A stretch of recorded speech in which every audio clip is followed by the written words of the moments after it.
Well, welcome, folks. This is the second installment of Beers with the Pro. I'm here with Club President Ray Hoefling.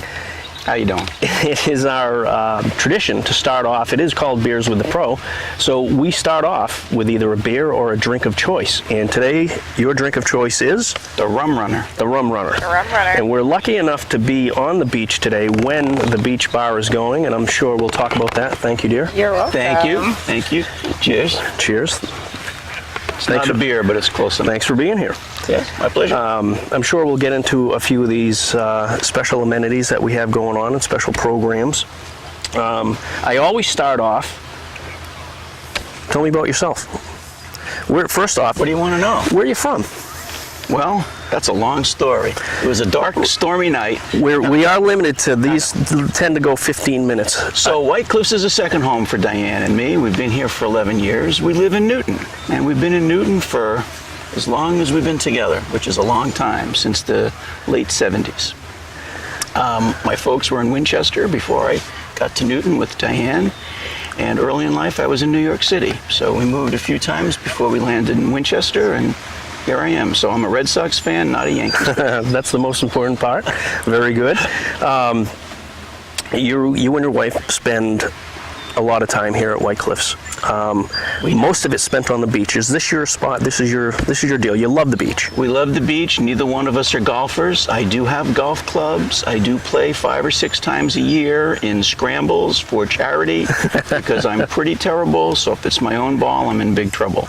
But we both like the beach. We've always loved the beach. Diane grew up on the beach here in Plymouth at Priscilla Beach summers. And since before I knew her, I've always loved going to the beach too. So it's what we do. Now you have another place that you call a little slice of heaven. That I've learned. That's true. We also have the good fortune of owning a condo at Kaanapali Beach on Maui, which we've had for about 27 years. So that's our winter escape for a couple of weeks every year. And unlike many folks here at White Cliffs that go to Florida, Naples in particular, in the wintertime, Maui's going to be our place when we retire. Very nice. Very nice. How many years you been here at White Cliffs? It's 11 years next month. And before we were here, we were 20 years at a small place on Martha's Vineyard in Edgartown. How'd you find out about White Cliffs? What brought you here in specific? Interestingly, it was an accident. We had decided to sell our place on the vineyard, closed on that in early 2006, and we were thinking we were going to buy something on the Cape. And so we were spending a lot of time looking at New Seabury and Ocean's Edge and places on the Cape. One day coming home from the Cape, the traffic on Route 3 over the bridge was horrific. So we got off and said, we'll come up 3A. And there was an open house sign at the gatehouse, and the rest is history. As easy as that. Yeah, we said, my in-laws live here in Plymouth. It's oceanfront, it's gated, there's a lot of nice amenities. We looked at a bunch of different units here and probably every condo association within the village, and finally settled on an interior patio home in Condo 4. We look out on the 14th, 15th greens, and it's not ocean view, but it's a pretty nice view from our patio. Another little slice of heaven. Yeah. How long have you been president of the community? I guess I've been president for, I don't even keep track of that, maybe 3 or 4 years. That's all. I think so. Maybe I should have done my homework, but I think it's been 2012, I guess. Maybe it's coming up on 5 years. 5 years. This annual meeting, I guess it'll be, well, I wasn't president when I first got on the Board of Governors, so it's probably 4 years that I've been president. What makes a person make that jump? And, you know, you have obviously a job, you have a life, and to make that jump to be a president of a community as large as White Cliffs, as in-depth as White Cliffs, that's another job in itself. What makes someone want to pursue something like that? Well, you know, part of it maybe is everybody else is taking a step backwards, so you find yourself in the front of the line. Part of it is maybe you have a vision. You'd like to see some things done a little differently. You want to contribute. You want to make a difference. In my case, frankly, Alan was getting ready to cycle off, and we had a conversation. He asked me if it would be something I'd be interested in doing. My wife thought that was not a great idea. I've been on other condo boards, and she's like, what are you thinking? But I guess after a little contemplation, I decided I'd give it a go. Here you are. Here I am. And doing a great job, by the way. I will also say that we're fortunate here at White Cliffs because the club's got a terrific GM in David who's been here for a very long time, and he's got a terrific senior staff, including Rick. So that makes the work of the Board of Governors easy. Think of us as a policy-making group, and David and the staff as the implementation team that runs the operation. Thank you very much. Much appreciated. So we talked about your tenure here, 4 or 5 years. Been many changes. What are some of the significant changes that have taken place in your tenure? So I guess probably the most significant change, the most visible change since I've been involved with the Board of Governors has to be the beach tram. And I don't know if that's in the shot behind us. I tried to get it in the shot. I know the beach bar is another important aspect of. Yeah, the beach bar is important, but that's not a daily event, unfortunately. But the tram has been a transformational thing for this community, and I've talked to a number of our owners who have mobility issues, and it may be because of age, it may be because of some physical disability, but owners that have been here for 20 years, owners that have been here for 5 years, all said the same thing. Before the tram, they rarely came to the beach. And those of us that love the beach also rarely came to the beach because 160 whatever steps it is, not bad coming down, tough going up. And you can look at the beach on a day like this and see there's easily 100, 150, maybe even 200 people on the beach.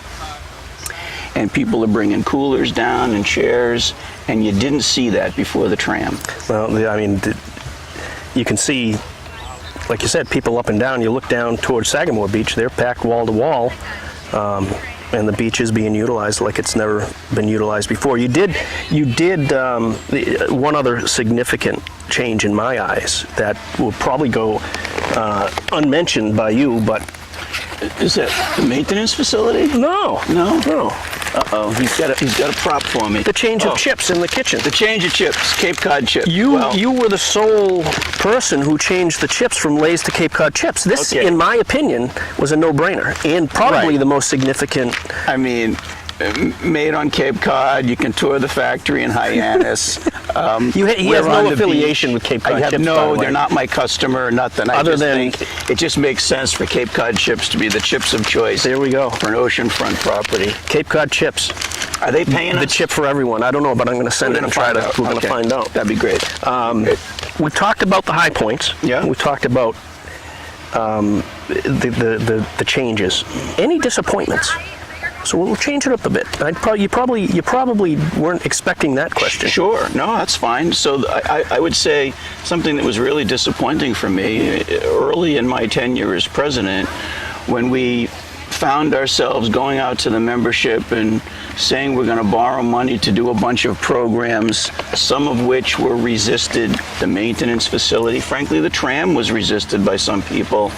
All of these things were replacements, so it didn't require a community vote, but we spent a lot of money to do that. So there was some anxiety around that. But in the end, they got done. They were all things I think that made sense, that are good for the property, that are good for the ownership, right? Along the way, we also had a problem with our leaching fields, and that didn't affect everybody, but most everybody is affected by that. So that was another surprise. And I'm the guy that got to stand up in front of people at meetings and say, we're going to hit you for some more money because we got to replace leaching fields. So they had to be done. That was a disappointment. They had to be done, no doubt. Okay. But you know, the good with the bad, right? You had mentioned briefly in the opening your vision, the White Cliffs vision and the direction that it's going in. Maybe towards more of a resort type facility. Sure. Is that the vision going forward? What's your vision of White Cliffs going forward? Sure. What do you think? So look, when I bought here, I was attracted to the entire package, right? Rick mentioned that I have a place in Hawaii. We're on a golf course there too, but it's a public course, a little different setup. But I like the fact that we had tennis, we had a year-round pool, we had a beach, we had golf, we had a great clubhouse with great dining. So it's a resort feel, but I think we were golf centric. Hey, wait a minute now. You're talking to the golf pro. I understand, right? So you have a vested interest, but what are the numbers, Rick? We have 358 owners here. We have about 154 non-resident members. Yeah. That includes social members in all categories. But when you look at the statistics, half of our owners don't play golf. Isn't that amazing? And of the ones that do, probably half of them play fewer than 10 rounds a year. So a relatively small percentage of our owners are using the golf course, which eats up a lot of our annual budget, no doubt. So when you look at that, you say, gee, we've got people that want to live here because of the great community that we have. And it is. And what can we do to enhance the experience for the non-golfers? So we've got the tram that gets the beach accessibility solved. We had an opportunity with the tennis courts a couple, 3 years ago. When we had big damage, we had an insurance payout on that. We decided to spend more money than the insurance proceeds to redo the tennis courts right with an underground irrigation system so the courts are kept moist edge to edge all day long, and we avoid the labor expense of someone manually watering the courts. We could use this as a recruiting tool for new members. There you go. For new members and as a recruiting tool for people that might want to buy here. That's right. Right? So my vision is to have an amenity package that attracts people that are not just focused on golf. You know, I'm a banker by trade, and we have some clients that are private golf courses, and we just agreed to do financing for one to do an irrigation system. They're a golf club. Mm-hmm. They have no pool, they have no tennis, and they certainly don't have a beach where they're located. They're a golf club, and it's a different mindset than a resort, which is what we have here. It is a beautiful place. I mean, it for sure is. And there's nothing like it anywhere on the South Shore, right? Which is why we do about 50 functions a year here. Yeah. Right? We're going to touch on that. We're going to actually touch on the different areas of the club, and I'll keep those chips for later. Don't get them too close to me. I may open those up. Let's talk about the community and the involvement. The involvement on your side. You know, you have board meetings every month. How's the participation in that, the community? Should they be taking more of being more involved in those meetings, being more involved in the politics of the club? Yeah, I mean, it's an interesting question, right? I would say in the recent past, our Board of Governors meetings are lightly attended by the usual suspects, no disrespect intended, but we might have 4 or 5 or 6 owners come to a Board of Governors meeting. Earlier in my tenure as president, we had a larger group when we had leaching field issues and so forth. Yeah. So I think it ebbs and flows depending on what's going on, and I'd like to think that part of the reason that we have so few owners coming to meetings is that generally speaking our owners are satisfied with what they're seeing. That's a great perspective, yeah. I mean, a big challenge for the board is to try to balance what the monthly fee is with what the amenity package is that we're offering to our members, right? We think we've struck an appropriate balance. I know as I talk to members, some have a view that we shouldn't do functions, some have a view that we shouldn't have outside members, some have a view that we should do more functions and we should have more outside members. So those are the kinds of things that the board spends time talking about and trying to calibrate, right? I would encourage owners to come to the board meetings, to hear what's going on, to raise their issues and questions. We're interested in hearing from everybody. There's never been a meeting since I've been running this board where anyone doesn't get an opportunity to be heard. I take great pride in that. Doesn't necessarily mean the board's going to agree, but we want to hear what people have to say.